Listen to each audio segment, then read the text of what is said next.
शंकरं शंकराचार्यं केशवं बादरायणं सूत्रभाष्यकृतौ वंदे भगवन्तौ पुनः पुनः सद्गुरुं सच्चिदानन्दं साधुवर्यं सनातनं सद्वेदान्तप्रवक्तारं सदा स्वान्ते स्मराम्यहम्।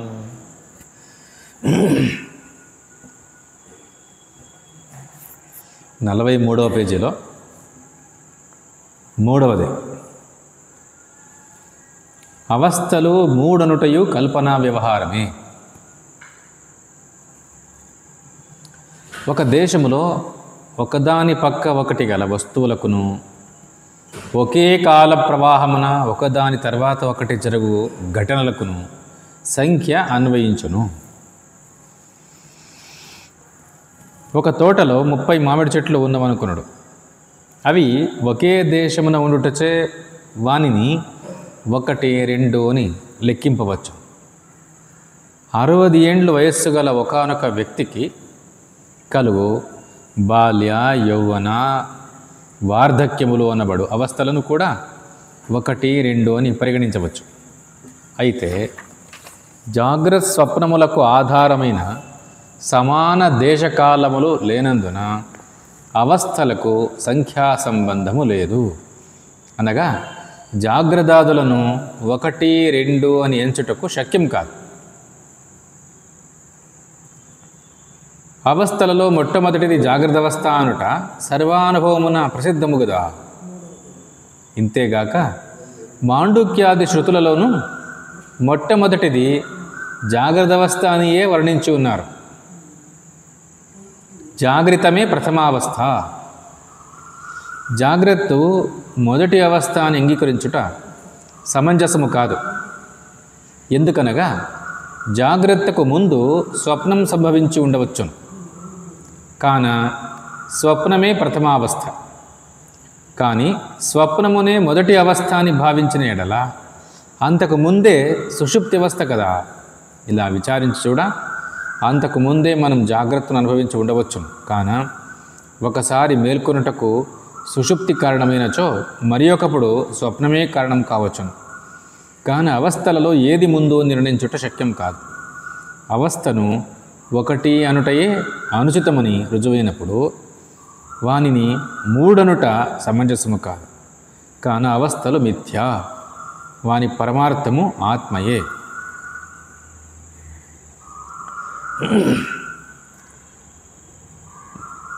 మొదట అవస్థ అంటే ఏమి అని వివరించారు. ఆత్మ యొక్క ప్రతీతియే అవస్థ అని నిర్ణయించారు. ఎందుకంటే వ్యవహారంలో ఒక వస్తువుకు కాల ప్రవాహంలో అక్కడక్కడ కలుగుతున్నటువంటి స్థితులను అవస్థలు అనరు. అదేవిధంగా దేశ ప్రవాహంలో ఒక వ్యక్తి ఆఫీసులో ఉన్నాడు అంటే అదొక అవస్థ, ఇంట్లో ఉన్నాడు అంటే ఇంకొక అవస్థ, ఆశ్రమంలో ఉన్నాడు అంటే మరొక అవస్థ. ఇవి దేశంలో ఆ వ్యక్తి కలుగుతుండే అవస్థలు. కాలంలో కలిగేది ఎట్లా అంటే ఒక వ్యక్తి శిశువుగా జన్మిస్తాడు, కొంచెం బాల్యం వస్తుంది, తర్వాత కౌమారం వస్తుంది, యవ్వనం వస్తుంది, వార్ధక్యం వస్తుంది. ఇవి కాలంలో వ్యక్తి కలిగే అవస్థలు. ఆఫీస్లో ఒక అవస్థ, ఇంట్లో ఒక అవస్థ, ఆశ్రమంలో ఒక అవస్థ అంటే ఇది దేశంలో ఒక వ్యక్తి కలిగే అవస్థ. ఇట్లా చెప్పుకుంటాం వ్యవహారంలో. కానీ వేదాంత శాస్త్రంలో అవస్థ అంటే దేశకాలాల్లో నిర్వచించరు. ఎందుకంటే దేశకాలాలు అవస్థ లోపల ఉన్నటువంటి అంశాలు. వీటిని అవస్థలను చెప్పటానికి వాడకూడదు. ఎందుకంటే జాగ్రత్త, స్వప్నము, సుషుప్తి అని 3 అవస్థలు కాలంలో కలుగుతున్నటువంటి అవస్థలు కాదు. ఒక కాల ప్రవాహంలో ఏ వ్యక్తి శిశువుగా ఉండెనో వాడే కౌమార దశకు చేరుకున్నాడు, వాడే యవ్వన స్థితిని పొందినాడు, వాడే వార్ధక్య స్థితిని పొందినాడు అంటాం కదా. అట్లా కాదు జాగ్రత్త, స్వప్నం, సుషుప్తి అంటే. ఒక వస్తువే మారి స్వప్నం కాదు, అది మారి సుషుప్తి కాదు, ఇట్లా కాదు. అది అందుకే కాలంలో అవస్థను నిర్వచించకూడదు. పోనీ దేశంలో నిర్వచించు కదా, అది సాధ్యం కాదు. ఎందుకంటే ఒక చోట మెలకువ అవస్థ ఉంది, ఇంకో చోట దాన్నే కళ అంటున్నారు, దాన్నే నిద్ర అంటున్నారు. ఇట్లా చెప్పడానికి సాధ్యం కాదు. మరి ఎట్లా చెప్తారు వేదాంతులు అంటే, ఆత్మ యొక్క ప్రతీతియే అవస్థ. ప్రతీతి అంటే కనిపించటము, తోచటము అని అర్థం. ఇది ఎట్లా చెప్తున్నారు అంటే, మెలకువలో నేను నా ప్రపంచము అని కనిపిస్తుంది, కళలోనూ నేను నా ప్రపంచము అని కనిపిస్తుంది, నిద్రలో ప్రపంచమే లేదు, నేను మాత్రం ఉండిపోయాను అని మన అనుభవం చెప్తాను చూడండి. అంటే సుషుప్తిలో ఏది తానుగా ఉండిపోయిందో అదే కలలో స్వప్న ప్రపంచంగా కనిపించి ఉండి కరిగిపోయింది. అదే సుషుప్త తత్వమే ఈ మెలకువలో ఒక ప్రపంచంగా కనిపించి ఉండి కరిగిపోయింది. అంటే ప్రపంచము కనిపిస్తూ ఉన్నప్పుడు కూడా అది తానే, ఆత్మయే అని రుజువు అవుతుంది.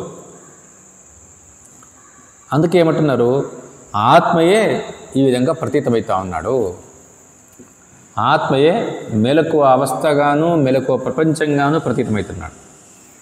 ఆత్మయే స్వప్నంగాను స్వప్న ప్రపంచంగాను వ్యక్తమవుతా ఉన్నాడు అని ఇట్లా చెప్తారు. ఇది అవస్థకు నిర్వచనం. రెండవది ఏమన్నారు అంటే, అవస్థలు ఎన్ని అని ప్రశ్నించుకోండి.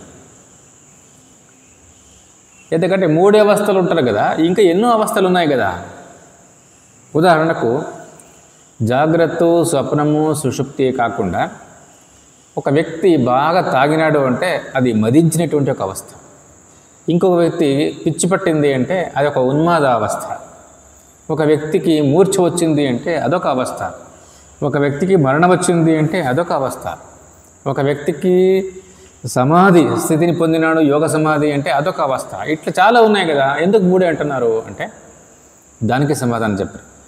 ఎన్ని మనం ప్రశ్నించుకున్నా, ఎన్ని రకాలు ఉన్నాయి అనుకున్న అవస్థలు, అన్ని అవస్థలు జాగ్రత్తలోనే నీకు కనిపిస్తుంటుంది. ఒక వ్యక్తి ఉన్మాదావస్థను పొందిన, మదావస్థను పొందిన, మూర్ఛావస్థ పొందిన, ఏది పొందినా జాగ్రత్తలు పొందాల్సిందే కదా అని. అందుకే ఒక అవస్థలో అంతర్గతమైనటువంటివి కాబట్టి దానికే కట్టుబడేది. ఏ అవస్థలో కనిపించిండే ప్రపంచము ఆ అవస్థకే పరిమితము అని 3వ కీలక అని చెప్పింటారు కదా, అది మర్చిపోతేనే ఈ సంశయం వచ్చింది అని చెప్పారు.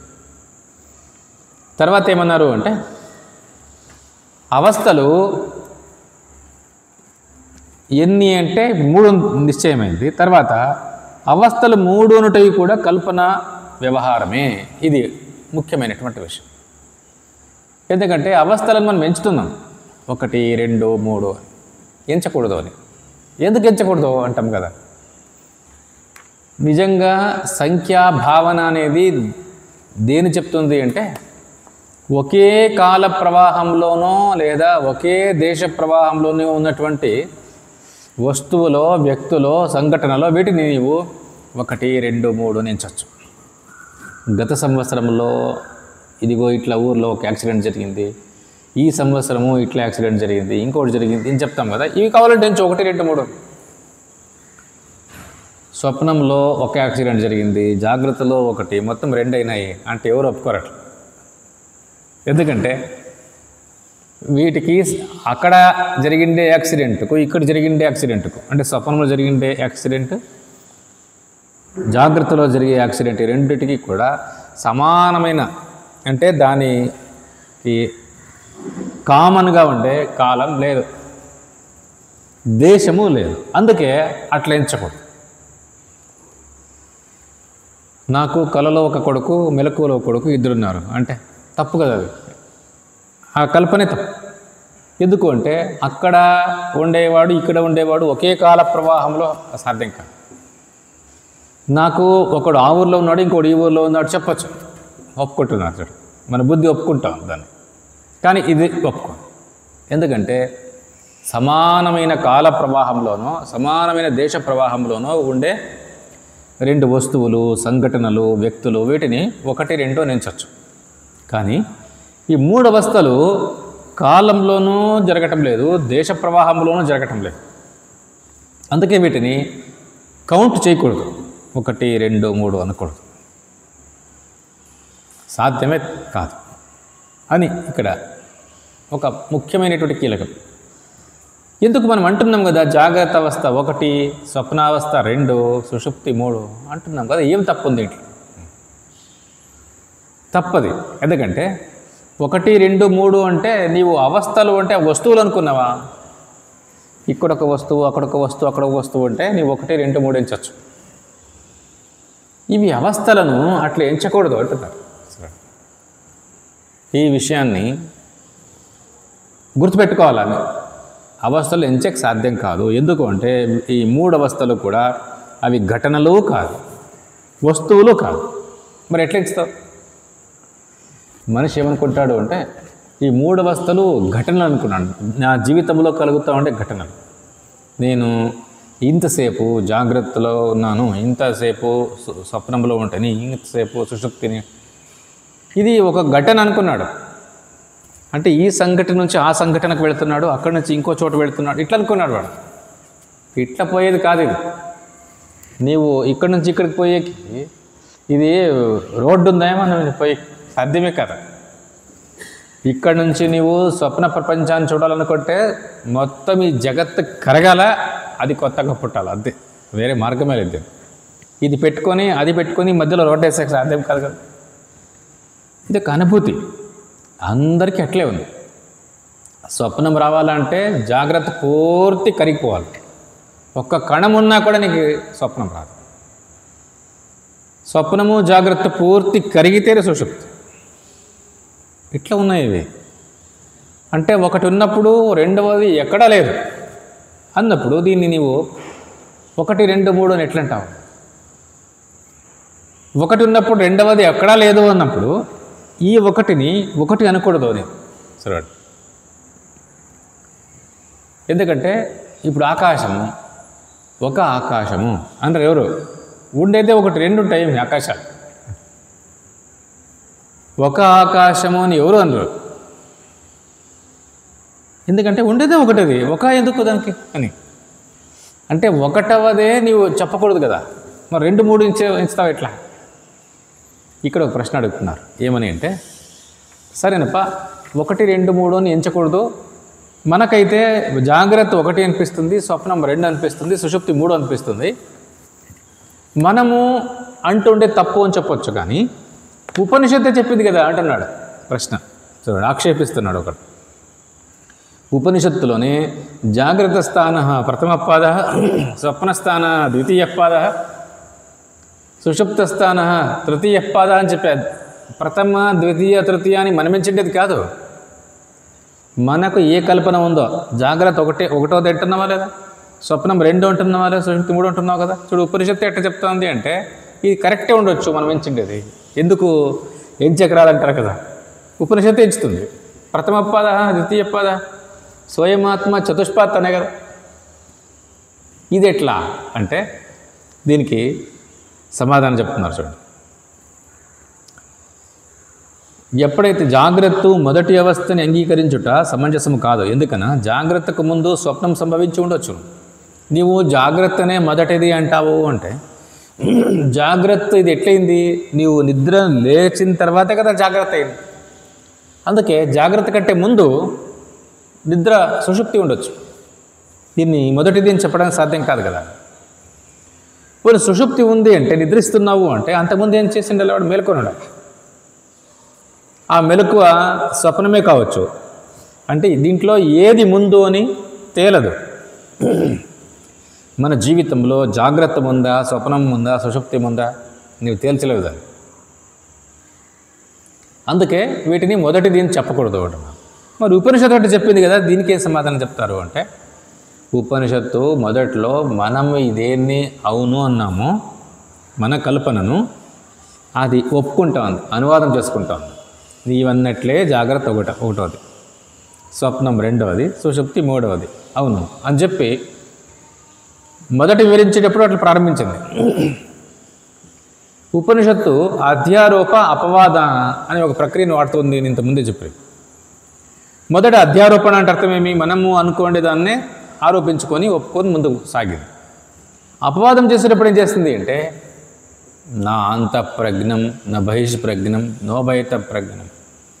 మొదట స్వప్నస్థానాన్ని నిరాకరించింది. చూడండి, ఫస్ట్ ఏది నిరాకరించాల్సిండే? అపవాదం చేయాల్సిండే? జాగ్రత్తనే అపవాదం చేయాల్సిందే? లేదు. ఎందుకు ఇట్లా చేసింది ఇది? మొదట్లో జాగ్రత్త స్వప్నం సుషుప్తి అని చెప్పి నిరాకరించేటప్పుడు మొదట జాగ్రత్తను నిరాకరించాలి కదా అపవాదం చేసేటప్పుడు. నా అంత ప్రజ్ఞం నా బహిష్ప్రజ్ఞం అని. ఈ విషయాన్ని శంకరాచార్యులు సురేశ్వరాచార్యులు స్వామివారు గుర్తించినారు. ఏంటంటే రహస్యం అంటే అవును, ఎందుకంటే ఉపనిషత్తుకు జాగ్రత్తే మొదటిది అని నిశ్చయం ఉందింటే మొదటి జాగ్రత్తని అపవాదం చేస్తా ఉండే కదా.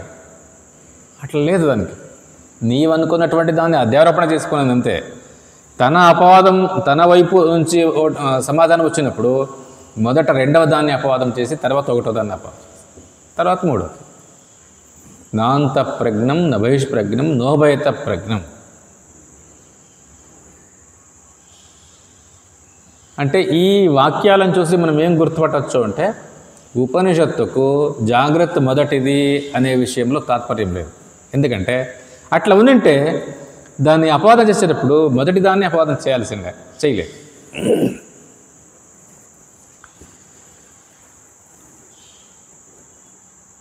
ప్రశ్న 44 పేజీలో క్రింది ప్రశ్న. అవస్థలు మిథ్యా అని వేదాంతుల అభిప్రాయం అని తెలిపితే మిథ్యారూపమైన అవస్థాత్రయ విచారమును వేదాంతులు ఏల బోధింతురు అని. ఇంతవరకు ఏం చెప్పారు అంటే ఇది మొదటిదే సిద్ధం కాలేదు అంటే 2, 3 సిద్ధం కావు అని చెప్పి. ఏది సిద్ధం కాదో విచారణలో అది లేదని అర్థం.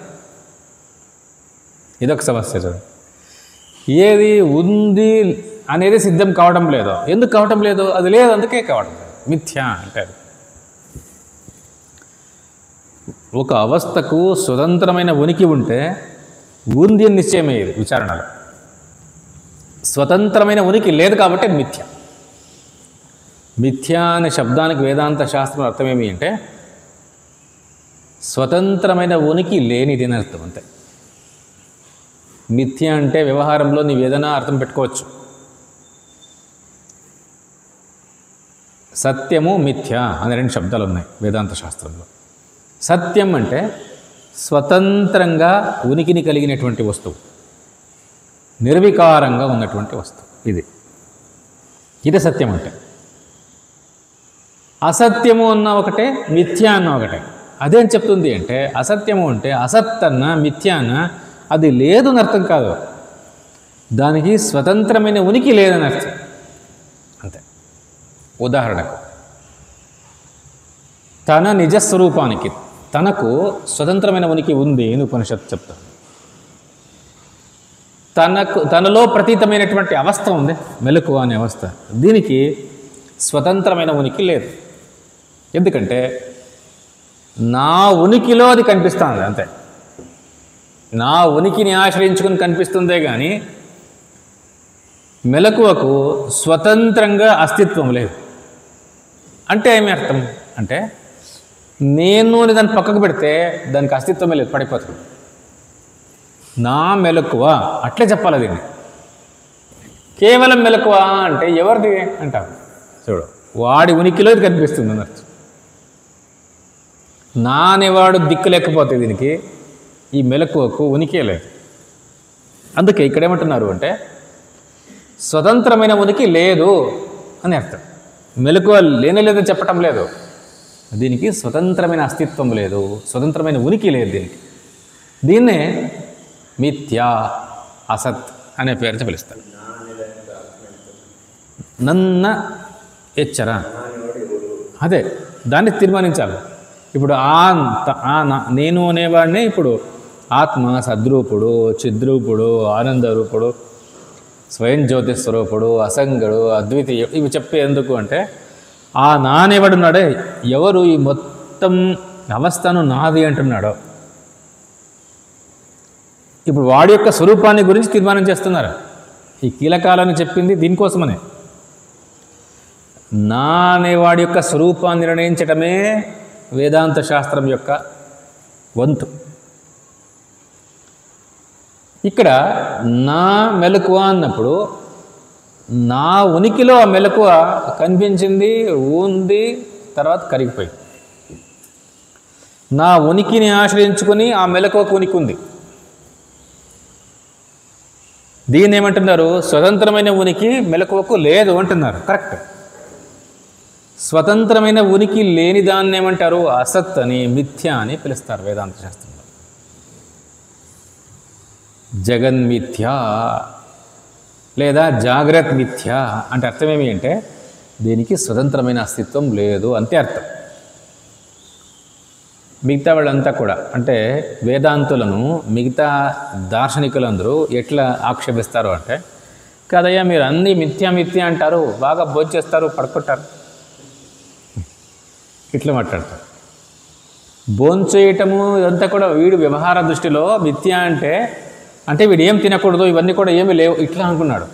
ఈ అర్థం కాదు అది మిథ్య అంటే. మొత్తం జగత్తు అవస్థ యొక్క ఉనికిలో కనిపిస్తూ ఉంది. నీవు అవస్థను పక్కకు పెడితే జగత్తు లేదు. అవునా కాదా? చూడండి, మన అనుభవం చెప్తా ఉంది ఇది. నీకు మెలకువ అనే అవస్థే లేదు అంటే జగత్తు లేదు. ఎంత ఆశ్చర్యం ఇది కదప. నా అవస్థ పోతే జగత్ ఏమవుతుంది? వీళ్ళదంతా అవస్థ ఉంది కదా అంటాం మనం. వీళ్ళదంతా అంటున్నావు కదా, ఇదంతా కలిపే జగత్తు. ఇంత జగత్తు నీ అవస్థలోనే కనిపిస్తూ ఉంది. దీన్ని చింతన చేయాలి, మననం చేయాలి. ఇది ఎంత పెద్ద ప్రపంచంగా కనిపించని, ఎంతమంది జీవులతో ఉన్నట్లు కనిపించని, ఏ రూపంగా అయినా కనిపించని, ఇదంతా కూడా నీ మెలకువకు కట్టుబడి కనిపిస్తాను. దీన్ని పూర్ణ దృష్టితోనూ లోతైన దృష్టితోనూ నీ మననం చేసి గుర్తుపట్టాలి. దీన్నే అంటున్నారు ఉపనిషత్తుల్లో మిథ్య. ఎందుకంటే ఇది ఏం కనిపించినా, ఎంత పెద్ద కనిపించినా కూడా అవస్థ ఉంటే ఇది కనిపిస్తూ ఉంది, అవస్థ లేకపోతే ఇది కనిపించటం లేదు. అంటే మెలకువ అవస్థయే ఈ జగత్తుకు ఉనికినిస్తూ ఉంది. ఆ మెలకువకు ఎవరు ఉనికినిస్తున్నారు అంటే నేనే ఇవ్వాలి. నన్ను వీడి మెలకువకు ఉనికే లేదు. నా ఉనికిలో మెలకువ, మెలకువలో ప్రపంచం ఇట్లా ఉండేది. ఇది మనందరి యొక్క అనుభవంలో ఉన్నటువంటి విషయం. దీన్నే వేదాంత శాస్త్రము వీటికి స్వతంత్రమైన ఉనికి లేదు అని చెప్పటానికి అసత్ లేదా మిథ్య అంటున్నాయి అంతే. నీవు అల్పమతితో ఎట్లా ఊహించినావు అంటే మిథ్య అంటే వీడు తింటున్నాడు, అది ఎట్లా మిథ్య అవుతుంది? కడుపు నిండా తింటున్నాడు, కడుపు నిండడం ఎట్లా మిథ్య అవుతుంది? ఇట్లా మాట్లాడుతుంది. నేను తినొద్దు అని చెప్పలేదు, తిను అని చెప్పలేదు శాస్త్రం. వ్యవహారాన్ని గురించి అది మాట్లాడలేదు. జగత్తు యొక్క నిజస్వరూపాన్ని గురించి అది మాట్లాడతాడు.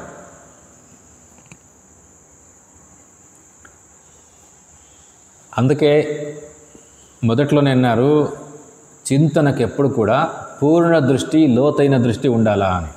దీన్నే విచార దృష్టి అన్నారు. నీ విచారణ చేయకుండానే ఏదో తీర్మానం చేసుకుంటే మిథ్య.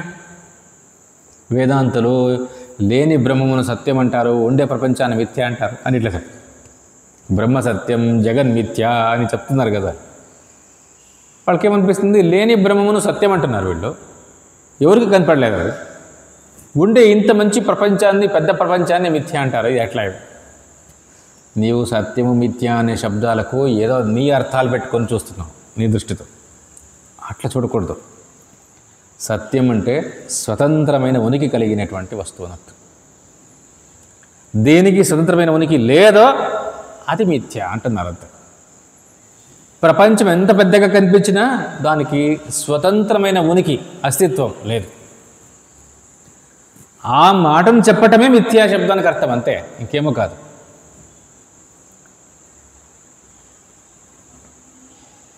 అందుకే స్వతంత్రమైన ఉనికి అనే మాట మిథ్యా అనే శబ్దానికి అర్థం.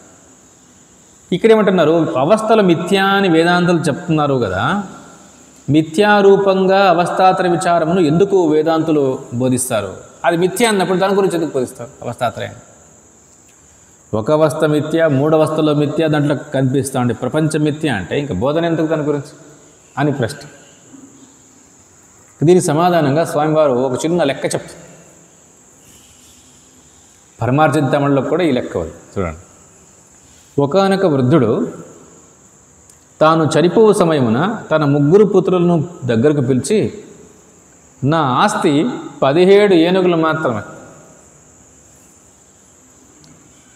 17 ఏనుగుల్లో ఎవరెవరు ఎంత తీసుకోవాలా అని వీలున అమ్మ చెప్తున్నాడు. ఏమని అంటే 17 ఏనుగుల్లో పెద్దవాడు వీటిల్లో సగం తీసుకోవాలి, రెండోవాడు 1/3 వంతు తీసుకోవాలి, చిన్నవాడు 1/9 వంతు తీసుకోవాలా అని చెప్పే చనిపో.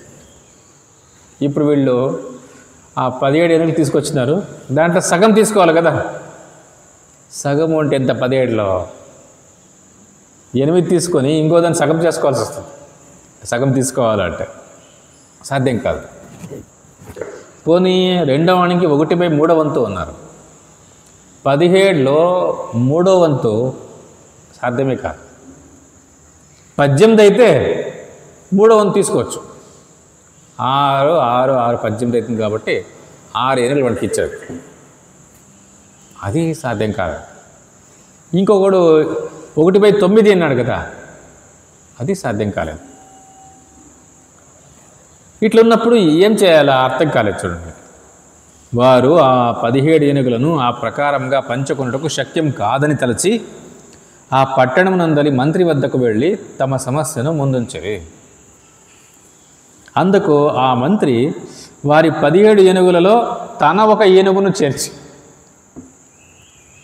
వాడు బుద్ధిమంతుడు మంత్రి, 17 ఏనుగులు ఉన్నాయి కదా, ఇదిగో నా ఏనుగు ఒకటి తీసుకుంటాం, ధారాళంగా వేస్తున్నాను అని 18 తీసుకున్నాడు.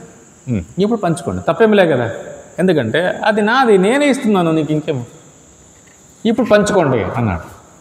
ఇప్పుడు 18లో పెద్దవానికి సగం ఇచ్చినారు, 9 అయిపోయింది. ఇంకా రెండో వాడికి 1/3 వంతు చెప్తున్నారు చూడండి.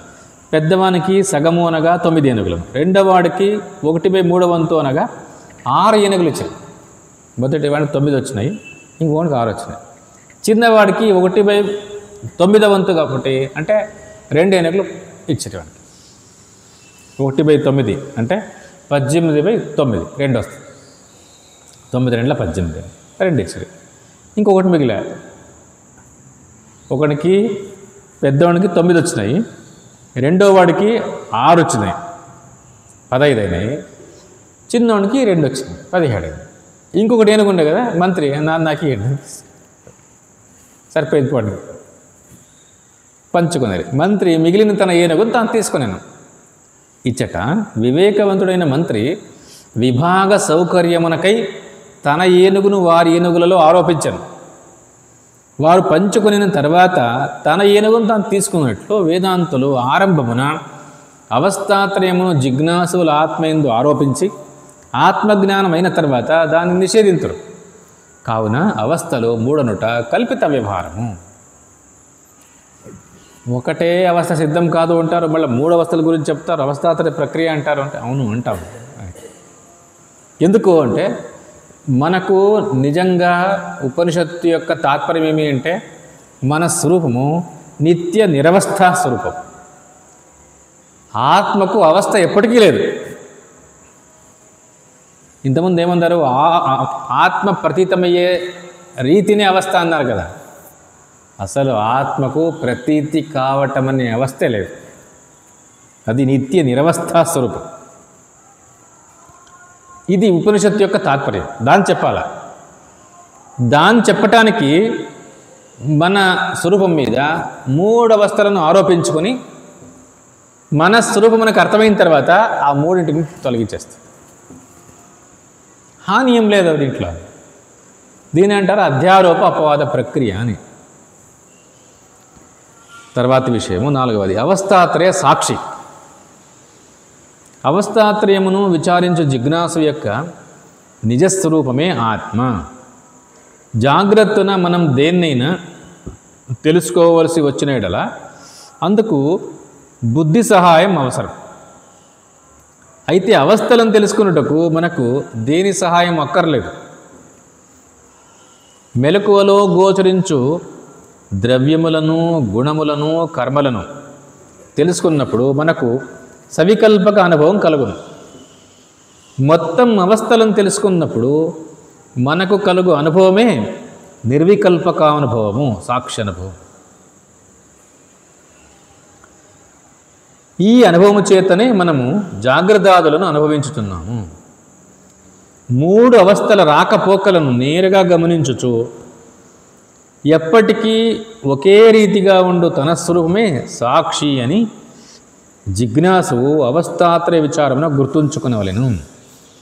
జీవభావము చేయు విచారమునకు పరమార్థం బోధపడజాలదు. సాక్షి అనుభవముతో విచారించినచో తప్పక తత్వం బోధపడగలదు. ఇక అవస్థాత్రయ పరీక్ష వలన ఏర్పడు అంతిమ నిర్ణయములను తెలుసుకుందాము. ఇది చాలా ముఖ్యమైన విషయం. ఎందుకంటే వేదాంత శాస్త్రంలో తాత్పర్యంగా తెలపాల్సినటువంటి వస్తువేది అంటే సాక్షితత్వం. దాన్ని వివరించాలి. ఇప్పుడు దాని గురించి చెప్తున్నారు. అవస్థాత్రయమును విచారించు జిజ్ఞాసు యొక్క నిజస్వరూపమే ఆత్మ, అదే సాక్షి. అవస్థాత్రయాన్ని విచారిస్తున్నావు కదా, విచారిస్తూ ఉన్నప్పుడు నీ స్వరూపమే ఆత్మ, అదే సాక్షి. 3 అవస్థలను విచారిస్తున్నటువంటి వాడు బుద్ధి కాదు. ఇది బాగా గుర్తుపెట్టుకోవాలి. ఎందుకంటే ఒక అవస్థను పూర్ణంగా చూస్తుండేది అంటే బుద్ధి చూడలేదు. నీవు సాక్షిగా ఉంటూ చూడాల్సిందే అంతే. ఎందుకంటే బుద్ధి అనేది ఎక్కడుంది? అది ఆధ్యాత్మిక ప్రపంచంలో ఒక భాగవతం అంతే. మనసు, బుద్ధి, చిత్త, అహంకార 19 ముఖాలు అని చెప్పారు కదా, దాంట్లోది బుద్ధి. అది నీవు దాన్ని చెప్తున్నావు అంటే దానికంటే వేరుగా ఉండే చెప్పాలి కదా. ఆది దైవిక ప్రపంచము, ఆది భౌతిక ప్రపంచము, ఆధ్యాత్మిక ప్రపంచము కలిపి మన అవస్థ, పూర్తి అవస్థ మెలకువ. ఆది దైవిక ప్రపంచము అంటే దూరంగా ఉన్నటువంటి అనేక లోకాలు, దేవతా లోకాలు, సూర్యుడు, చంద్రుడు, నక్షత్రాలు, దేవతాలోకాలు, దక్షిణాయన మార్గంలో ఉండే లోకాలు, ఉత్తరాయణ మార్గంలో ఉండే లోకాలు, ఇవన్నీ తీసుకోవాలి. ఇవన్నీ ఆది దైవిక ప్రపంచం. చుట్టూ ఉండే పంచమహాభూతాలు, వాటితో తయారైనటువంటి శరీరాలు, చలించే వస్తువులు, చలింపని వస్తువులు, ఇవన్నీ కలిపి స్థావర జంగమాత్మకమైనటువంటిదంతా కూడా, మన చుట్టూ ఉండేదంతా కూడా ఆది భౌతిక ప్రపంచం. మన లోపల ఉన్నటువంటివి కర్మేంద్రియాలు 5, జ్ఞానేంద్రియాలు 5, 5 ప్రాణాలు, మనసు, బుద్ధి, చిత్తము, అహంకారం అని 19 ముఖాలు. ఇవే ఆధ్యాత్మిక ప్రపంచం. ఇంతటి కట్ట ఇవన్నీ ఒక సంచిలో వేయండి అంటారు. ఇంతటిని చూస్తున్నటువంటి ఏ తత్వం నీదో దాన్ని గుర్తించాలి, అదే సాక్షి. అంటే మొత్తం అవస్థను చూస్తుండేది మనం బుద్ధితో కాదు, సాక్షిగా ఉంటూ చూస్తున్నాం. ఈ సత్యాన్ని గుర్తించాలంటున్నారు. జాగ్రత్తన మనము దేన్నైనా తెలుసుకోవాల్సి వచ్చినట్లా అందుకు బుద్ధి సహాయం అవసరం. జాగ్రత్త లోపల ప్రపంచంలో ఏమన్నా తెలుసుకోవాలంటే నీకు బుద్ధి సహాయం కావాలి. అయితే అవస్థలను తెలుసుకున్నటకు మనకు దేని సహాయం అక్కరలేదు. మెలకువలో గోచరించు ద్రవ్యములను, గుణములను, కర్మలను తెలుసుకున్నప్పుడు మనకు సవికల్పక అనుభవం కలుగును. మెలకువలో కనిపిస్తూ ఉండే, ప్రపంచంలో కనిపిస్తూ ఉండే వస్తువుల్లో ద్రవ్యాలు, గుణాలు, క్రియలు ఇవన్నీ కూడా తెలుసుకునేటప్పుడు నీకు సవికల్పక అనుభవాలు కలుగుతాయి. అంటే ఒకటి ఎక్కువ, తక్కువ, ఉంది, లేదు, ఇవన్నీ కూడా కలుగుతాయి. కానీ మొత్తం అవస్థను తెలుసుకుంటూ ఉన్నప్పుడు వికల్పమే లేదు. ఎప్పుడు కూడా నాకు ఇక్కడ ఇంతవరకు మొత్తం అవస్థలో ఆదైవిక, ఆదిభౌతిక, ఆధ్యాత్మిక ప్రపంచం అంతా ఉంది అని నేను నిశ్చయించుకుంటాను కదా. రేపు నేను చింతన చేసినా ఇట్లే చెప్తాను, మర్నాటి చింతన చేసినా వికల్పం చేయను. నిన్న ఇట్లా కనిపించింది 19 ముఖాలు అని, ఈరోజు 18 కనిపిస్తున్నాయి కదా అని ఎప్పుడు అన్నాను. ఎందుకంటే వికల్పం లేదు. సాక్షి అనుభవంలో వికల్పం ఉండదు. వికల్పము అంటే ఇదా అదా, ఇంతో అంతో అని ఈ వికల్పం లేదు. కానీ బుద్ధి ద్రవ్యాలు, గుణాలు, కర్మలు చూసేటప్పుడు నిన్న ఇంత ఉండింది, నిన్న 4 కుర్చీలు ఉన్నాయి, ఈరోజు 3 కనిపిస్తుంది, ఇట్లా చేంజ్ కనిపిస్తుంది. బుద్ధి చూసేటప్పుడు చేంజ్ ఉంది, గుణాల్లోనూ చేంజ్ ఉంటుంది. వీడు నిన్న ఒక గుణంతో కనిపించినాడు, ఈరోజు ఇంకో గుణంతో కనిపిస్తున్నాడు కదా, కొంచెం ఎక్కువ తక్కువ కనిపిస్తుంది. క్రియలు కూడా అంతే, నిన్న వీడి క్రియ బాగా చేసిందా, ఈరోజు అప్పుడే సరిగా చేయలేదు. అంటే ద్రవ్య గుణ కర్మలు చెప్పేటప్పుడు ప్రపంచంలో మన బుద్ధి ఏం తెలుసుకుంటున్నా ఎక్కువ తక్కువ తెలుసుకుంటుంది. దీన్ని ఏమంటారు అంటే సవికల్పక, వికల్పక. కానీ సాక్షి అవస్థను తెలుసుకునేటప్పుడు ఎప్పుడు కూడా ఎక్కువ తక్కువ చేసి తెలుసుకో, ఎప్పుడూ మెలకువ అంతే. చూడండి, ఈ అనుభవం చేతనే మనము జాగ్రత్తాదులను అనుభవించున్నాము. ఈ సాక్షి అనుభవమే జాగ్రత్త అనుభవం. 3 అవస్థల రాకపోకలను నేరుగా గమనించచ్చు. ఇది చాలా ముఖ్యమైనది, 3 అవస్థలు రాకపోకలు. ఎందుకంటే ఈ జాగ్రత్తలో ఈ ప్రపంచము ఇదంతా కూడా దీనికి కట్టుబడి ఉండేది. దీంట్లో ఒక జీవుడు కనిపిస్తున్నాడు, ఈ జీవుడు స్వప్నాన్ని పోలేదు, అక్కడుండే ప్రపంచమే వేరు, అక్కడుండే వస్తువులే వేరు. వీడు అక్కడ పోలేడు, వాడు ఇక్కడ రాలేడు, సుషుప్తులు వీళ్ళిద్దరూ లేరు అని 3 అవస్థలను కూడా నీవు ముందు పెట్టుకొని చింతన చేస్తున్నావు అంటే నీ స్వరూపము 3 అవస్థలకు సాక్షి.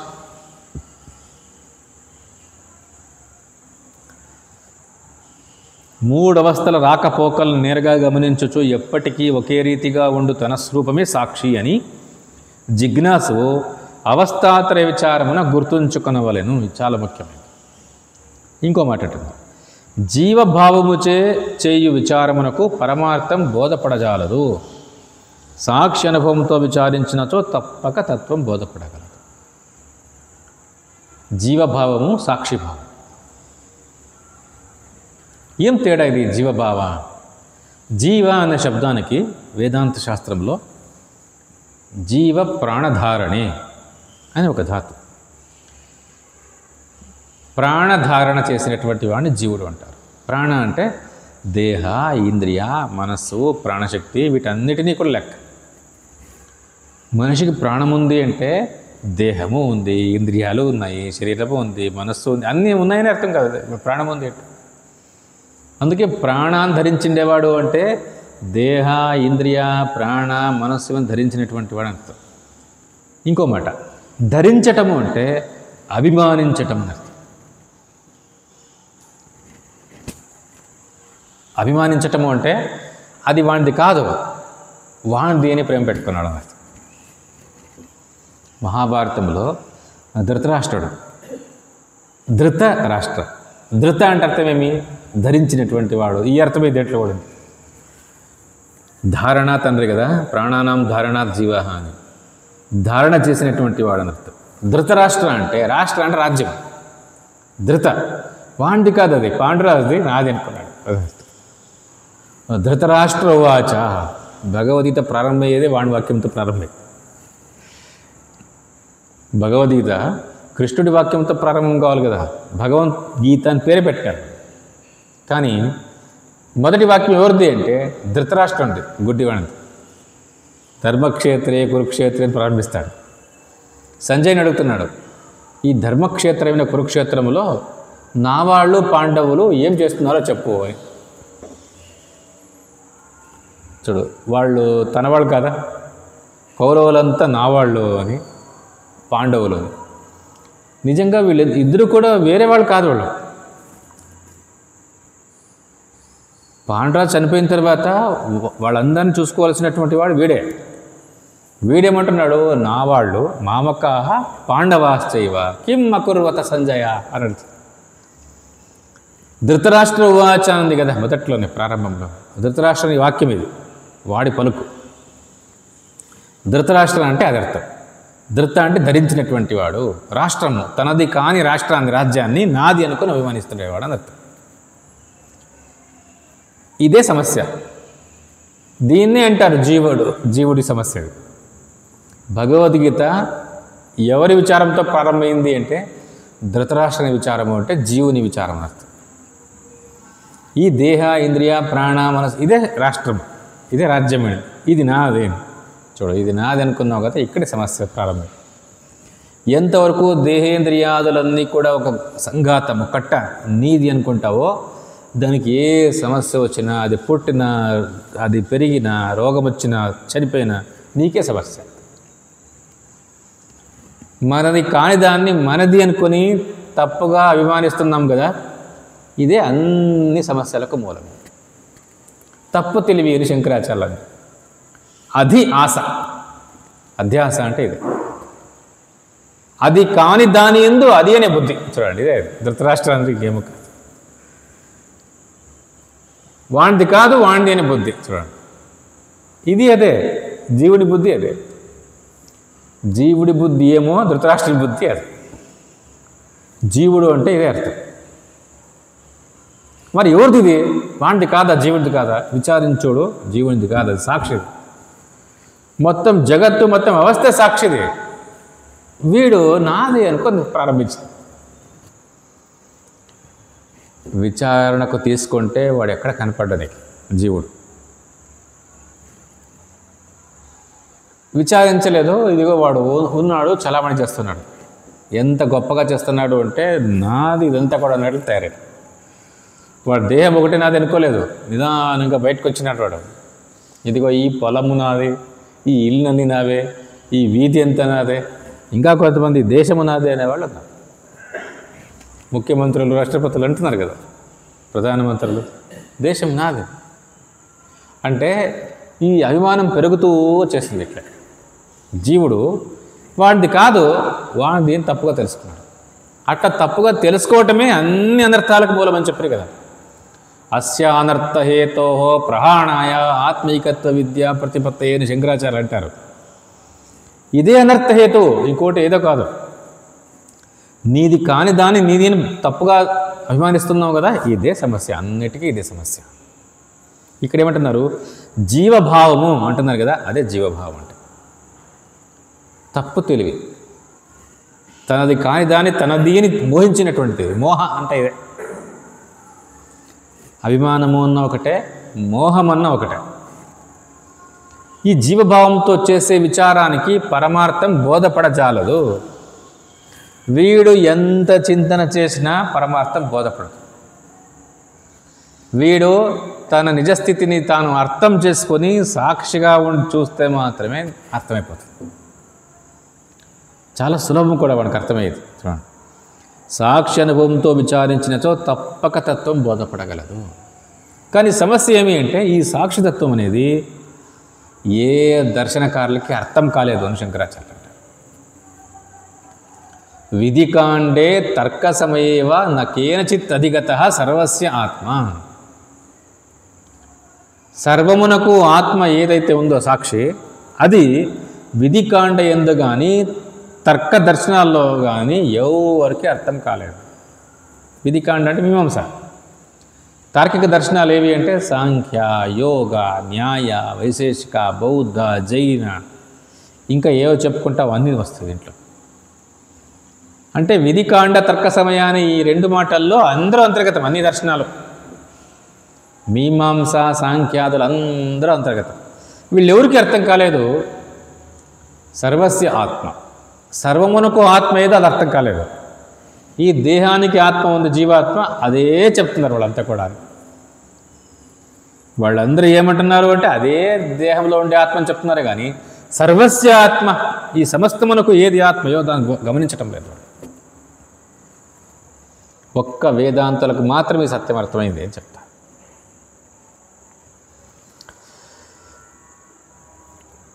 జీవ, సాక్షి, ఈ రెండు కూడా, జీవుడు అంటే ఎవరు, సాక్షి అంటే ఎవరు అంటాం కదా. ఈ మెలకువలో ఇద్దరు కనిపిస్తున్నారు.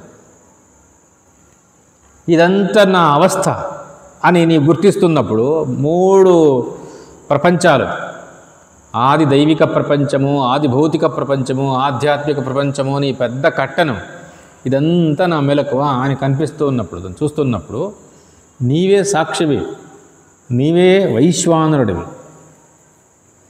ఉపనిషత్తు ఈ మొత్తం జాగ్రత్తను చూస్తున్నటువంటి సాక్షి స్వరూపానికి వైశ్వానరుడు అని పేరు పెట్టి, ఈ విశ్వంలో ఇంత పెద్ద జగత్తులో ఎక్కడో ఒక మూలన ఉన్నటువంటి శరీరంలో నాది అనే తప్పు తెలివి పెట్టుకున్నాడు కదా, వీడే జీవుడు. ఇదే అవస్థలోనే, ఇదే ప్రపంచంలోనే ఒక భాగంలో ఉండే ఒక శరీరాన్ని నాది అంటున్నాడు కదా, వాడు జీవుడు. ఈ మొత్తం అవస్థను నాది అంటున్నాడు కదా, వాడే వైశ్వానుడు, వాడే సాక్షి. ఇప్పుడు జీవుడు సాక్షి ఎక్కడున్నారు అంటే ఇదిగో ఇక్కడే ఉన్నారు. నీ చింతన చేస్తే ఇక్కడే ఉన్నారు.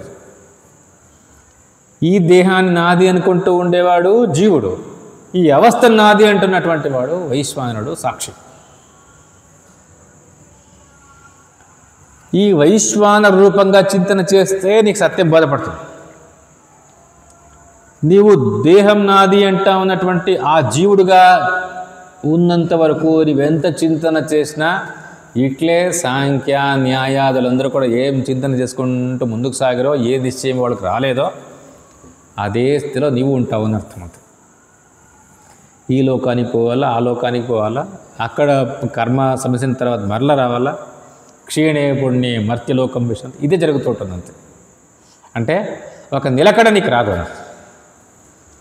సాక్షిగా వైశ్వానుడిగా చూసినప్పుడు నీకు ఈ జగత్తు యొక్క స్వరూపము, జగత్ కారణం యొక్క స్వరూపము, నీ యొక్క నిజస్వరూపం ఇవన్నీ కూడా ఒకే జ్ఞానంలోనే తెలిసిపోతుంది.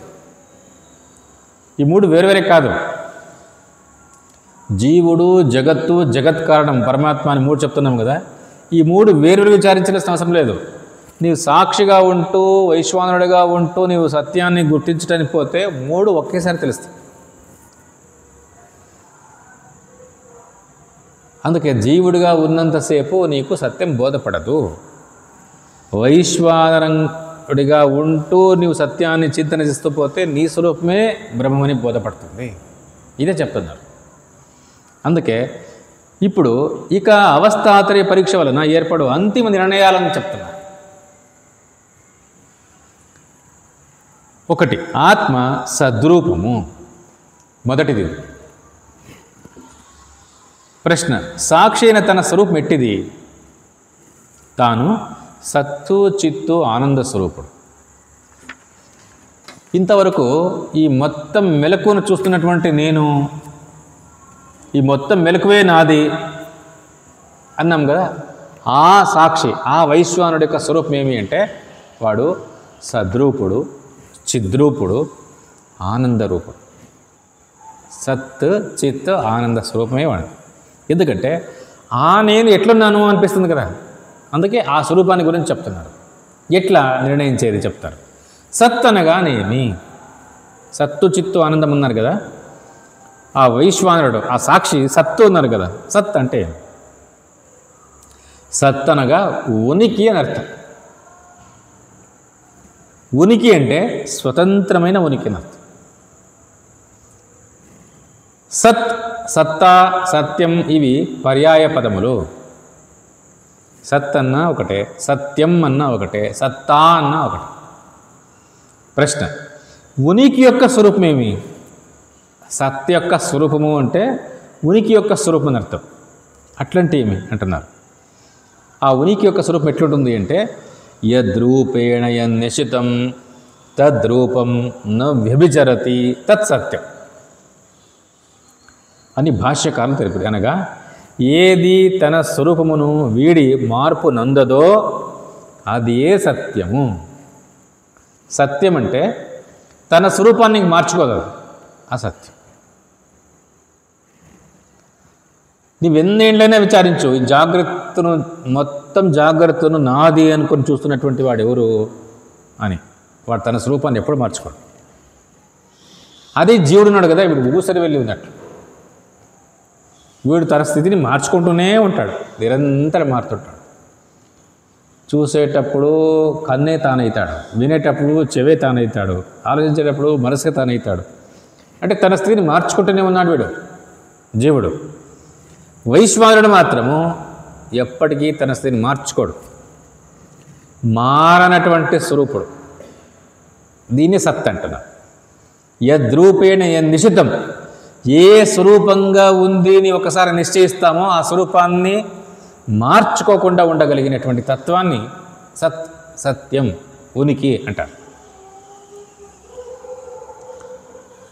ఏ స్వభావమును లేదని నిరూపించుటకు శక్యము కాదో అదే ఉనికి. ఏ స్వభావాన్ని నీవు లేదు అని చెప్పేకి సాధ్యం కాదు. ఈ మెలకువను చూస్తున్నటువంటి తాను లేడు అని చెప్పేకి ఎవరి తరము కాదు, సాధ్యమే కాదు. ఎందుకంటే అది చెప్పాల్సిందే వాడు తానే, తనుండే తినాల. వస్త్రం ఉన్నది, ఘటం ఉన్నది అను వాక్యములలో వస్తువుల నామరూపములు వేరొకచున్నను ఉన్నది అను ఉనికి మాత్రము ఒకే రీతిగా ఉన్నది. కుండ పగిలిపోయిన పిదపను దానిని ముక్కలై ఉన్నదని చెప్పెద.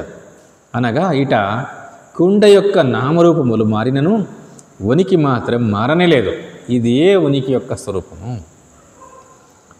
ఆ వైశ్వానరుని యొక్క ఉనికి ఉంది కదా, సాక్షి యొక్క ఉనికి. ఆ ఉనికి అవస్థ అంతా, ప్రపంచమంతా ఎట్లా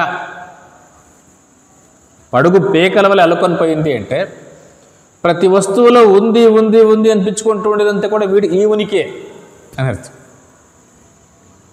ప్రపంచంలో ఉండే అన్ని వస్తువులను కూడా మనం ఏమంటాము, ఉంది అని అర్థం. ఉదాహరణకు పుస్తకము, ఫోను అంటాం కదా, ఉన్న పుస్తకము అని అర్థం. దీనికి ఊరికే పుస్తకం కాదు ఇది, ఇది లేని పుస్తకం కాదు ఇది. ఉన్న పుస్తకము, ఉన్న మైకు, ఉన్న ఫోను, ఉన్న మాల, ఇట్లా చెప్పు. ఆ ఉన్న అంటున్నావు కదా, ఇదే చూడు నీ ఉనికియే అన్నిట్లోనూ ఉంది. దీంట్లో ఉన్న అని తీసేయి, ఇది లేక లేదు అంతే. ఉన్న పుస్తకంలో ఉన్నను తీసి పుస్తకమే లేదు. అట్లే ఆ ఉనికి పోయింది అంటే దేనికి ఉనికి లేదు.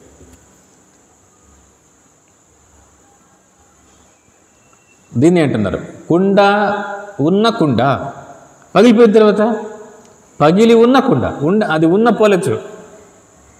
ఉన్న అనేది నీవేం చేసినా పోదు, నీ క్రియలతో పోయేది కాదు అది. ఎందుకంటే ఆ ఉనికి దాంది కాదు, అది సాక్షి, అది పోదు, మారదు అని అర్థం. ప్రశ్న, సాక్షి అయిన తన్ను ఉనికిని ఎట్లా తెలుసుకున్నట్టు, ఎట్లు సాక్షిని ఉనికిని ఎట్లా గుర్తించాలా అంటే, నేను ఉన్నాను అనే జ్ఞానం ఎల్లప్పుడూ ఉంది. అన్ని వ్యవహారాల్లో మొదటిది ఏది అంటే, నేనున్నాను అని తీర్మానం అయిన తర్వాతే మిగతావన్నీ కూడా. అది సిద్ధంగా ఉంది, నేనున్నాను అని. నీకు తీర్మానం చేయాల్సిన అవసరం లేదు కొత్తగా. ఏదైనా పని చేసుకొని రావయ్యా అని చెప్తే, ఉండు నేను మొదట నేనున్నాను అని తీర్మానం చేసుకొని నేను ఆ పనికి పోతాను అంటాడా? లేదు. నేను అనేవాడు ఎప్పుడు కూడా నిత్య సిద్ధుడు, రెడీగా ఉంటున్నాడు అని అర్థం. నేనున్నాను అనే జ్ఞానం ఎల్లప్పుడూ ఉంది. జాగ్రత్తలోనూ ఉంది, స్వప్నంలో ఉంది, సుషుప్తిలోనూ ఉంది అర్థం. సుషుప్తిలో తానుగా ఉండిపోయి ఉంటాడు. తను అక్కడ లేదని చెప్పే సాధ్యమే కాదు, నిరాకరించక సాధ్యం కాదు అర్థం. కావున తాను ఉనికియే స్వరూపంగా కలవాడని తెలియను. ఎప్పుడూ ఉండేవాడిని కాబట్టి ఉనికియే వాడి స్వరూపం. జాగ్రత్తలో స్వప్నం లేదు, స్వప్నంలో జాగ్రత్త లేదు, జాగ్రత్త స్వప్నం సుషుప్తి ఎందు లేవు. తాను మాత్రము సర్వావస్థల ఎందును ఉండుటయే కాక అవస్థలన్నీ సాక్షి అయిన తనయందే ఉన్నవి. సుషుప్తి ఎందు ఘటాదులు లేకపోయినను తాను కేవలం ఉనికి అయి ఉండును. ఈ విధముగా తన స్వరూపమును ఉనికి అని తెలుసుకునవలేదు. మెలకువలోనూ, కలలోనూ, నిద్రలోనూ అంతటా నేను అనేవాడు ఉండిపోయినాను. ఉనికి స్వరూపుడుగా ఉండిపోయినాను, శుద్ధమైన ఉనికి స్వరూపం. ఇక్కడేమైంది అంటే, ఈ ఉన్న వస్తువు, ఉన్న పుస్తకము, ఉన్న మైకు, ఉన్న ఆకాశము, ఉన్న మట్టి, ఇట్లా చెప్తాము కదా, ఇవన్నీ విశేషాలు. సత్ ఉనికి యొక్క విశేషాలు ఇవన్నీ కూడా. ఉన్న అనేది ఒకటి ఎట్లుంటుంది అని ప్రశ్న వస్తుంది కదా. ఉన్న పుస్తకము అంటాం కదా, పుస్తకాన్ని మనము చెప్తున్నాం విశేషమే. ఉన్న అనే ఉనికి ఉంది కదా, శుద్ధమైన ఉనికి, అది ఎట్లా ఉంటుంది అంటే సుషుప్తిలో నీ అనుభవంలో ఎట్లుందో అది శుద్ధమైన ఉనికి. సుషుప్తిలో మన స్వరూపం ఎట్లుంది అంటే కేవలం ఉనికి, శుద్ధమైన ఉనికి. ఎందుకంటే వస్తువులో కనిపించదు, దాన్ని తీసేస్తే వస్తువే లేదు. మనకి నామరూపాలు కనిపిస్తున్నాయి కానీ నామరూపాలకు ఆధారమైనటువంటి ఉనికి అది మనకు కనిపించదు. అస్తిత్వం అది కనిపించదు. దాని మీద ఆరోపించినటువంటి నామరూపాలు కనిపిస్తాయి, అస్తిత్వం కనపడదు. ఆ అస్తిత్వాన్ని చూడాలనుకుంటే నీ అనుభవంలో చూడగలవు అంతే, నీ కంటితో చూడలేవు. కంటితో నీ వికారం చూడొచ్చు, రూపాన్ని చూడొచ్చు అంతే. నీవు ఆ ఉనికిని చూడాలనుకున్నప్పుడు నీ అనుభవంలో నువ్వు చూసుకోవాలి, సుషుప్తి అనుభవాన్ని గమనించాలి. శుద్ధమైన ఉనికి ఎట్లుంటుంది అంటే సుషుప్తి అనుభవమే ఆ ఉనికి యొక్క స్వరూపం. ఇది ప్రశ్న. సుషుప్తి యందు నేను ఉన్నాను, ఘటాదులు ఉన్నాయి అను జ్ఞానము లేదు, కానీ అప్పుడు తాను లేడు కదా, సుషుప్తిలో తాను లేను కదా అని ప్రశ్నిస్తున్నాడు. సుషుప్తి యందు నేను ఉన్నాను, ఘటాదులు ఉన్నవి అను జ్ఞానము లేదని చెప్పుటకు తాను తప్పక సుషుప్తిలో ఉండవలేను కదా. సుషుప్తిలో ఏది ఉండలేదు అంటాను. సుషుప్తిలో ఏ ప్రపంచము ఉండలేదు. ఏ ప్రపంచము ఉండలేదు సుషుప్తిలో అంటే నీ ఉంటే చెప్పాలి కదా. సుషుప్తిలో ఏ ప్రపంచము ఉండలేదు అని తీర్మానిస్తున్నటువంటి వాడు నీవు అక్కడ ఉండే చెప్పాల్సిందే, తప్పదు. అందుకే నీ ఉనికికి భంగం లేదు, నీ ఎరుకకు భంగం లేదు, తెలివికి భంగం లేదు. ఇంతేగాక సుషుప్తి నుండి మేల్కొనిన పిదప నేను హాయిగా నిద్రించి ఉంటిని అని చెప్పుటచ్చే. ఇంకొకటి, సుషుప్తి నుంచి మేల్కొన్నటువంటి వాడు ఏమంటాడు?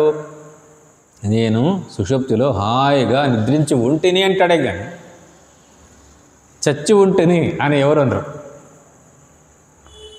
సాధ్యమే కాదు, అది ఉనికి పోదని. ఎందుకంటే ఉనికియే స్వరూపంగా అక్కడ ఉన్నాం. అందుకే సుషుప్తిలో నేను లేను అని తీర్మానించే సాధ్యం కాదు. హాయిగా నిద్రించి ఉంటిని అందరి అనుభవం అది, అందరూ చెప్తున్నారు చూడు అని చెప్పుటచే తాను సుషుప్తి యందు ఉండినని రుజువగను. ఇది రుజువు, ప్రూఫ్. ప్రశ్న. ఘటము, వస్త్రము మున్నగు వస్తువులకు ఉనికి ఉన్నది కదా, తాను ఉనికి అని తెలుసుకున్నట్లో ప్రత్యేకత ఏమి? ఈ వస్తువుకు ఉనికి ఉంటుంది, ఈ వస్తువుకు ఉనికి ఉంటుంది అని చెప్తాము కదా, తనకు ఉనికి ఉంది, దాన్ని ఏం గొప్ప దాంట్లో ప్రత్యేకత ఏముంది అంటున్నారు. సమాధానం. ఉనికి 3 విధములు. ఘటము, వస్త్రము, భూమి, జలము మున్నగు వ్యావహారిక పదార్థములకు గల ఉనికియే వ్యావహారిక సత్తా. మసక చీకటి యందు రజ్జుమున తోచు సర్పమునకు గల ఉనికియో, దూరమునందు గల శుక్తి యందు తోచడి రజతము యొక్క ఉనికియో కొంతకాలం మాత్రమే తోచు ఉనికి కాన అది ప్రాతిభాసిక సత్తా. అవస్థలు ఒకదానిలో ఒకటి లేవు, కానీ సాక్షి సర్వ అవస్థల యందును ఉండటచే సాక్షి యొక్క ఉనికియే పారమార్థిక సత్తా. శుక్తి యందు తోచు రజతం యొక్క ఉనికి నిజముగా శుక్తి యొక్క ఉనికియే కదా, కాన ప్రాతిభాసిక పదార్థములకు, ఊరక తోచు వస్తువులకు ప్రత్యేకమైన ఉనికి లేదు. వాని ఉనికి నిజముగా వ్యావహారిక సత్తాయే. వ్యావహారిక పదార్థములు ఎన్నిసార్లు మారుచున్నను వాని ఉనికి మారదు, కాన ఉనికి పదార్థముల ధర్మం కాదు. వ్యావహారిక పదార్థము లేకపోయినను ఏ స్వరూపం ఉండునో అదే పారమార్థిక సత్తా. పదార్థములు ఏవియును సుషుప్తి యందు లేనప్పుడు సాక్షియే సన్మాత్రమై ఉండును, పిమ్మట సాక్షియే జాగ్రత్తాది అవస్థలుగా తోచను. ఉదాహరణ ఇస్తున్నారు. లడ్డు, జిలేబీ మొదలగు మధుర పదార్థముల యందలి తీయదనము ఆ పదార్థములలో గల పిండి యొక్క ధర్మం కాదు, అది చక్కెర యొక్క ధర్మమే కదా. ఈ విధముగానే సాక్షి యొక్క ఉనికియే అవస్థల యొక్కయు, అవస్థల యందలి పదార్థముల యొక్కయు ఉనికి. వానికి నిజమైన ఉనికి లేదు. సాక్షి యొక్క ఉనికిని వీడి అవస్థలు లేవు. అంతయు సాక్షి యొక్క ఉనికియే, కాన సాక్షి యొక్క ఉనికిని పారమార్థిక సత్తా అందరూ. ఇదే మన ఉనికి యొక్క ప్రత్యేకత. ఇక్కడ సత్తా 3 రూపాల్లో ఉంటుంది అని చెప్తుంది. సత్తా అంటే ఉనికి, సత్యం. వ్యావహారిక సత్తా, ప్రాతిభాసిక సత్తా, పారమార్థిక సత్తా. వ్యావహారిక సత్తా అంటే మైకు ఉంది, పుస్తకం ఉంది, ఫోన్ ఉంది, టేబుల్ ఉంది, కుర్చీ ఉంది అంటాం కదా. ఈ ఉంది అని వీటికంతా ఉంది అనిపిస్తుంది. దీన్ని ఏమంటారు అంటే వ్యావహారిక సత్తా. రెండవది ప్రాతిభాసిక. ఈ వస్తువుల మీద మనకి ఇంకొక వస్తువు కనిపిస్తుంది కొన్నిసార్లు. మసక చీకట్లో ఉండే పగ్గం యొక్క ఉనికి, అది వ్యావహారిక సత్తా, పగ్గం. కానీ పగ్గం కనపడుకోకుండా మనకు పాము కనిపిస్తుంది. అంటే పాముకు ఉనికి ఉన్నట్లు కనిపిస్తుంది అక్కడ అన్నట్టు. దీన్ని ఏమంటారు? ప్రాతిభాసిక. కనిపించిన, తప్పుగా కనిపించిన, భ్రాంతిగా కనిపించిన సత్తా. అబ్రకం చూస్తే అది వెండిగా మెరుస్తూ ఉన్నట్లు కనిపిస్తుంది. అంటే ఉన్నది ఒకటి, కనిపిస్తూ ఉండేది ఇంకొకటి. ఉన్నది ఏది? వ్యావహారిక సత్తా. కనిపిస్తూ ఉండేది ఏది? ప్రాతిభాసిక సత్తా. మూడవది పారమార్థిక సత్తా. ఈ వ్యావహారిక సత్తా అంటున్నాం కదా, ఈ సత్తా అంతా కూడా ఎక్కడిది అంటే అదే సాక్షి యొక్క ఉనికి. సాక్షి యొక్క ఉనికియే, వైశ్వానరుడి యొక్క ఉనికియే విశ్వంలో ఉన్నటువంటి అన్ని వస్తువుల యొక్క ఉనికి. ఉనికి వైశ్వానరుడి యొక్క లక్షణమే కానీ వస్తువుల ధర్మం కాదు. మిగతా దర్శనాల్లో అంతా కూడా ఏమనుకున్నారు అంటే ఉనికి వస్తువుల ధర్మం అనుకున్నారు. పుస్తకం ఉంది అంటాం కదా, ఆ ఉంది అనేది కూడా దీని యొక్క ధర్మం కాదు, ధర్మం కాదు అది. ఎందుకంటే వస్తువులకు ఉనికి వచ్చిండే దేనివల్ల? ప్రపంచం వల్ల. ఆ ప్రపంచానికి ఉనికి వచ్చిండే దేనివల్ల? అవస్థ వల్ల. అవస్థకు ఉనికి వచ్చిండే తన వల్ల. తన ఉనికిలో వాటన్నిటికీ ఉనికి ఉంది అనిపిస్తాం. అంటే వ్యావహారిక సత్తా దేనికి ఉంది అనిపిస్తూ ఉందో వాటికి మూలమైన సత్తా ఏది అంటే పారమార్థిక సత్తా. పారమార్థిక సత్తా, వ్యావహారిక సత్తా, ప్రాతిభాసిక సత్తా అని నిజంగా 3 సత్తాలు లేవు. సత్తా ఉండేదే తనకి, తానే సత్తా స్వరూపుణ్ణి. శాస్త్రాల్లో 3 సత్యాలు ఉన్నాయని చెప్పడానికి రాలేదు. సత్యాలు 3 ఉండవు ఎప్పుడు కూడా. సత్యం ఎప్పుడు కూడా ఒకటే, పారమార్థిక సత్తాయే సత్తా, అంతే.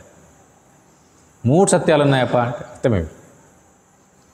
సత్యం ఎప్పుడు కూడా ఏకరూపత్వాత్, శంకరాచార్యులు అంటారు. సత్యం ఎప్పుడూ ఒకటే ఉంటుందప్ప.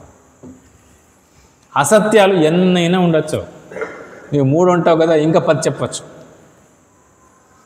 అసత్యాలు ఎన్నైనా కావచ్చు కానీ సత్యం మాత్రం ఒకటే ఉంటుంది. లెక్క పిల్లలు చేస్తారు, లెక్కకు ఒక ఆన్సర్ వస్తుంది. సత్యమైన ఆన్సర్ ఒకటి వస్తుంది, అంతే, ఒకటే ఉంటుంది. అసత్యమైన ఆన్సర్లు ఎన్ని ఉంటాయి అంటే ఎన్నైనా ఉండొచ్చు, ఏముంది?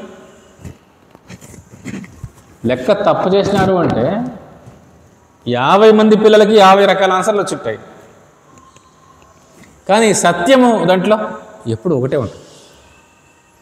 సత్యం అనేది ఎప్పుడూ కూడా ఒకటే ఉంటుంది. కానీ అసత్యాలు ఎన్నైనా ఉండొచ్చు, లేనివి ఎన్ని ఉంటే అసత్యం అంటే లేనిదని అర్థం. అవి ఎన్నైనా ఉండొచ్చు. అందుకని ఇక్కడ పారమార్థిక సత్తా ఎవరిది అంటే సాక్షిదే. అది వస్తుధర్మం కాదు, అది తన స్వభావం. తన స్వభావమే, ఉనికియే అన్ని వస్తువుల్లోనూ, మొత్తం ప్రపంచంలోనూ, దేశకాలాల్లోనూ, అవస్థకును. అవస్థ ఉంది అంటాం కదా, ఆ ఉనికి కూడా తనదే ఉనికి. అందుకని ఆత్మ అంటే తాను సత్స్వరూపుణ్ణి, ఉనికియే స్వరూపంగా కలిగినటువంటి వాడిని అని చెప్తున్నారు. రెండవది ఆత్మ చిద్రూపము. రెండవది ఎందుకంటే సత్ అంటే ఏమి ఉందంతే, ఊరికే ఉంటే ఏం ప్రయోజనం? తెలివి ఉండాలి కదా. చిత్ అంటే తెలివి, ఎరుక. ఒక వస్తువు కేవలం ఉనికి కలిగి ఉంది అంటే జడ వస్తువులకు ఉనికి ఉంటుంది. ఎందుకుండదు? జడ వస్తువు కావచ్చు కదా, అది కాదు. అది చైతన్యమాత్రమైనటువంటి వస్తువు. ఉనికి, ఎరుక ఈ రెండు కూడా ఆ వస్తువుకి ఎట్లున్నాయప్ప అంటే స్వభావత ఉన్నాయి. వచ్చిపోయే ధర్మాలుగా లేవు. అది ఎట్లా అంటే శంకరాచార్య ఉదాహరణ ఇస్తారు. ఒక దీపం వెలుగుతూ ఉంది అంటే ఆ దీపంలో రంగు కనిపిస్తూ ఉంది, వెలుతురు కనిపిస్తూ ఉంది, వేడి కనిపిస్తూ ఉంది. ఈ మూడు ఆ దీపం యొక్క స్వభావాలు. ఇవి ఎక్కడి నుంచో వచ్చి చేరుకునే ధర్మాలు కావు, మళ్ళీ పోయే ధర్మాలు కాదు. ఎప్పుడు దీపం ఉంది అన్న ఈ మూడు ఉంటాయి. అట్లే ఎప్పుడు సాక్షి ఉంది అనిపిస్తున్నాడో సత్తు, చిత్తు, ఆనందం మూడు కలిసే ఉంటాయి. ఎట్లా కలిసి ఉండేది అంటే మూడు వేరువేరుగా ఉండి కలుస్తాయా? అట్లా కాదు. దీపంలో వెలుతురు, రంగు, వేడి ఈ మూడు ఎట్లా కలిసే ఉన్నాయో వాటిని విడదీయలేవు. నీ విడదీసేకి సాధ్యం కాదు. నేను దీపంలో ఉండే వేడిని విడదీసి రంగును, ప్రకాశాన్ని రెండుని మాత్రమే పెడతాను. అది నీ చేత కాదు, సాధ్యమే కాదు. ఎందుకంటే ఏవి స్వభావాలో వాడిని వేరు చేయలేవు. ధర్మాలు అయితే వచ్చిపోవచ్చు. ఇప్పుడు నీళ్ళు వేడిగా ఉన్నాయి, తాకి చూస్తావు వేడిగా ఉంది. ఆ వేడి అనేది నీళ్ళకు వచ్చిండే ధర్మం, వచ్చి చేరండే ధర్మం. అది ఎక్కువసేపు ఉండదు, గంట సేపు తర్వాత చూడు చల్లగేటి. ఏది వచ్చి చేరి తర్వాత లేకుండా పోతుందో అది ధర్మం. ఏది స్వభావత ఉండిపోయిందో అది స్వభావం, లక్షణం అంటారు, స్వరూపం అన్నది. అట్లే సత్తు, చిత్తు, ఆనంద అంటే ఉనికి, ఎరుక, ఆనందం, సుఖం ఈ మూడు కూడా నీ నిజస్వరూపం యొక్క స్వభావాలు, లక్షణాలు, స్వరూపాలు. వీటిల్లో ఒకదాన్నే నీవు విడదీసేకి సాధ్యం కాదు. ఎట్లయితే ప్రకాశాన్ని తీసేస్తాను, నేను రంగును తీసేస్తాను, వేడిని తీసేస్తాను అని ఎట్లా సాధ్యం కాదో, మూడు కలిసి ఏకరసంగా ఉన్నాయో ఇక్కడ కూడా తన స్వరూపానికి సత్తు, చిత్తు, ఆనందములు ఏకరసంగా ఉన్నాయి. అందుకే సచ్చిదానంద ఘనస్వరూపుణ్ణి తాను అని నిశ్చయం కావాలి. అందుకే ఇప్పుడు ఆత్మ చిద్రూపుడు అని వివరిస్తాను. వివరణ ఇది కూడా ఎట్లుంటుంది అంటే సద్రూపాన్ని ఏ క్రమంలో వివరించారో చిద్రూపాన్ని అదే క్రమంలోనే వివరిస్తారు. ఆనందము అనే రూపాన్ని కూడా ఇట్లే క్రమంలో వివరిస్తారు. ఎందుకంటే ఒకే క్రమంలో వివరిస్తే సులభంగా అర్థమవుతుంది అనే ఉద్దేశంతో అక్కడ కూడా మరలా పారమార్థిక సత్తా, వ్యావహారిక సత్తా, ప్రాతిభాసిక సత్తా అని తీసుకున్నట్లే అక్కడ కూడా తీసుకుంటారు. వ్యావహారిక చిత్, ప్రాతిభాసిక చైతన్యము, పారమార్థిక చైతన్యం అట్లా తీసుకొని చెప్తారు. వ్యావహారికమైనటువంటి ఆనందము, ప్రాతిభాసికమైన ఆనందము, పారమార్థికమైన ఆనందం ఇట్లా తీసుకొని చెప్తారు. అన్నిటికీ మూలము పారమార్థిక ఆనందమే అని చూపించటం. ఈ విధంగా ఆత్మ సద్రూపుడు, ఆత్మ చిద్రూపుడు, ఆత్మ ఆనందరూపుడు. ఆత్మ అంటే ఎవరు అంటే ఈ మొత్తం జాగ్రత్తను చూస్తున్నటువంటి సాక్షి. ఎట్లా చూస్తూ ఉండేది అంటే ఈ పుస్తకం చూసినట్టు కాదు. ఆ పుస్తకం నేను వేరుగా ఉంటూ నేను చూస్తున్నాను అట్లా కాదు. మొత్తం ఈ జాగ్రత్త అవస్థ అంతా కూడా తానుగా ఉంటూ తననే చూస్తున్నాడు. ఈ పుస్తకము నేను కాదు, నేను పుస్తకాన్ని వేరుగా ఉండి చూస్తున్నాను. కానీ వైశ్వానరుడు సాక్షి ఈ జాగ్రత్త అవస్థను అట్లా చూడడం లేదు. జాగ్రత్త అవస్థలో ప్రతి కణము తానే అయి ఉంటూ తననే చూస్తున్నాడు. ఇది చూడండి, చాలా విశేషం ఈ దృష్టి. అంతా తానై ఉన్నటువంటి వాడు, సర్వము తానే అయిన వాడెవ్వడు అంటారు చూడండి పురాణాలు. ఇదే సాక్షి. వైశ్వానరుడు అంతా తానై ఉన్నటువంటి స్థితి. కృష్ణుడు ఆ రోజుల్లో అర్జునుడు చూపించే విశ్వరూపం ఇదే. వైశ్వానర స్వరూపమే విశ్వరూపం. విశ్వడు అన్న ఒకటే, వైశ్వానరుడు అన్న ఒకటే, విరాట్ అన్న ఒకటే. విరాట్ రూపం అంటాం కదా విశ్వరూపాన్ని, అదే అది. అంతా తానై ఉన్నటువంటి స్థితి చూడండి, ఇది వైశ్వానర స్థితి. అంతా తానై అంతటిని దర్శిస్తూ ఉన్నటువంటి స్థితి.